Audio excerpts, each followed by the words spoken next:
Flash. The world woke up today to a bold headline. Indonesia, Philippines, and Vietnam launch joint naval patrols in defiance of China's maritime claims. The news spread quickly across TV screens and social media feeds, sending shockwaves through Asia and beyond. In the early morning light, 3 warships from each country met at the disputed waters. Their flags flapped in the wind as sailors stood at attention, signaling unity in the face of pressure. On the bridge of the Philippine warship, officers watched their radar screens closely. Suddenly, a Chinese Coast Guard vessel appeared on the edge of the display, approaching with speed. Tension grew as all 3 nations' ships formed a protective line, radioing warnings and standing their ground. The atmosphere was electric with uncertainty and resolve. This bold move was more than just a show of military might. It was a public message to their own citizens and to the world. Southeast Asia's unity will not be broken easily.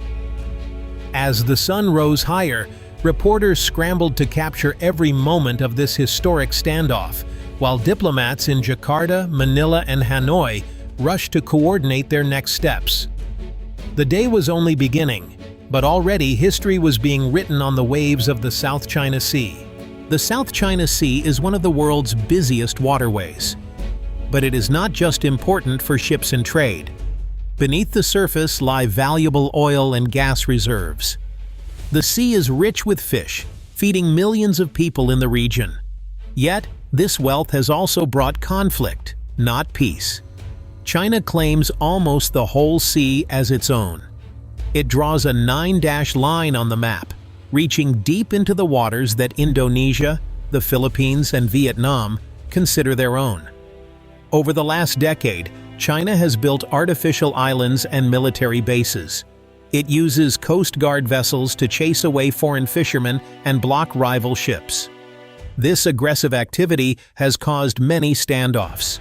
Fishermen are often harassed, and naval vessels shadow each other in a dangerous dance. At times, boats have collided or been rammed. Each new incident increases distrust and fear throughout Southeast Asia. For years, the region hoped that talks and diplomacy could solve these disputes. But now, faced with growing pressure, Indonesia, the Philippines, and Vietnam are choosing a new path. They are working together for their shared interests. The timing of this new alliance is not a coincidence. In recent months, China's activities have become even more assertive. Chinese Coast Guard ships have sailed closer to Indonesian oil rigs. Filipino fishermen were sprayed with water cannons near contested reefs. Vietnamese boats have been rammed and sunk. All 3 nations realize that acting alone was too risky. Each has faced moments of crisis on its own. Now they see that together they are stronger. Shared frustration and common threats push them to put aside old rivalries and join forces. Domestic politics also play a role. People in these countries want their leaders to protect their rights and resources. National pride is at stake. Governments in Jakarta, Manila, and Hanoi feel pressure from their citizens to stand up against China's actions. By teaming up, these countries send a message sovereignty matters. They hope that by showing unity, China will think twice before pushing further, and that other countries might support their cause. The alliance is more than just words. Indonesia, the Philippines, and Vietnam have agreed on practical steps. They have started joint naval patrols in troubled waters, watching for foreign ships that cross into their exclusive zones. These patrols are not just symbolic, they can respond to incidents together. Communication has also improved. The 3 countries now share real-time information about ship movements. They use secure radio channels and digital platforms to alert each other to possible threats. This reduces misunderstandings and helps coordinate quick responses. New agreements have been signed. These cover how to handle emergencies, rescue missions, and search operations. There are also plans for joint military exercises, where sailors practice working together in tough situations. This builds trust and helps each side learn the strengths and tactics of the others.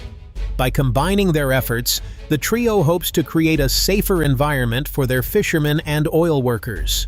They also want to show that regional cooperation is possible, even in the face of a powerful neighbor. The need for unity became clear after several dangerous incidents. In early 2025, Vietnamese fishermen were chased by a Chinese Coast Guard ship near the Territorial Islands. Their boat was rammed and nearly sank, forcing the crew to call for help. Within hours, a Vietnamese Navy vessel arrived, but the Chinese ship refused to leave. A few weeks later, off the coast of the Philippines, a standoff erupted. Chinese vessels blocked a Filipino supply boat headed for the BRP Sierra Madre, a ship grounded as a military outpost on 2nd Thomas Shoal. Filipino sailors stood firm, but tensions ran high as water cannons were fired and warning shots rang out. Indonesia has also faced pressure. Chinese fishing boats entered the Natuna Islands waters, escorted by Coast Guard ships. The Indonesian Navy responded, leading to a tense chase that was watched by the world's media. Each of these incidents showed the danger of going it alone. Now, with joint patrols and shared information, Indonesia, the Philippines, and Vietnam hope to avoid such close calls, or respond faster if trouble comes again. China did not take the news of this alliance lightly. Officials in Beijing quickly condemned the joint patrols and military exercises. State media called the actions provocative and unhelpful for regional peace. Chinese diplomats demanded that the three countries stop interfering in what China calls its internal affairs. Chinese Coast Guard and Navy ships have increased their patrols in disputed areas since the alliance was announced. At times, they shadow the joint patrols, taking photos and broadcasting warnings over loudspeakers. The risk of accidental clashes has grown. China also tried to pressure other ASEAN countries not to support the alliance. It offered new trade deals and investments to countries willing to stay neutral. At international meetings, Chinese officials argued that outside alliances would only make things worse. Still, Beijing knows it cannot ignore the growing unity among its neighbors. The message is clear: Southeast Asia will not be bullied into silence or submission. Other Asian countries are watching closely.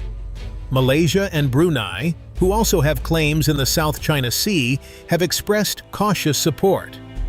They understand the risks of China's growing power, but are wary of being drawn into open confrontation. Singapore, a key trading hub, has called for calm and dialogue. Thai and Cambodian leaders, who rely on Chinese investment, have stayed mostly quiet but are following developments with interest. Japan, South Korea, and even Australia have offered to share intelligence and help with training. The United States and European countries have welcomed the alliance. They see it as a way to balance China's influence. For now, the focus remains on Southeast Asia's own choices. The success, or failure, of the Indonesia-Philippines-Vietnam team will shape how others respond in the future. This moment could mark a shift in how Asia manages conflicts and defends its interests. The new alliance could be a turning point. It shows that small and medium-sized countries can stand up for themselves when they act together. This teamwork may help deter aggressive moves and keep the sea lanes open for trade. If the alliance works, it might set an example for other parts of the world facing similar disputes. It could also make China think twice about using force, knowing it faces a united front. However, the risks are real. Accidents, misunderstandings, or provocations could still lead to clashes. For fishermen and oil workers, the alliance offers hope of safer seas. For leaders, it is a chance to show strength without starting a war. For the region, it is a test of whether cooperation can bring lasting security. Time will tell if this experiment in unity can hold against the pressures of power politics in Asia. The story of Indonesia, the Philippines, and Vietnam coming together is not just about ships and claims. It is about the future of Southeast Asia. The path ahead will not be easy. China will keep pushing, and disagreements within the alliance may appear. But the joint actions of these nations show that unity is possible, even in the face of a giant neighbor. Their cooperation is a hopeful sign that small countries can defend their rights through teamwork, not just force. For peace and stability, much depends on what happens next. Will the alliance grow stronger, or will it be tested and divided by outside pressure? Only time will tell. But for now, the region has shown courage, creativity, and the power of partnership, an example worth watching in the years to come.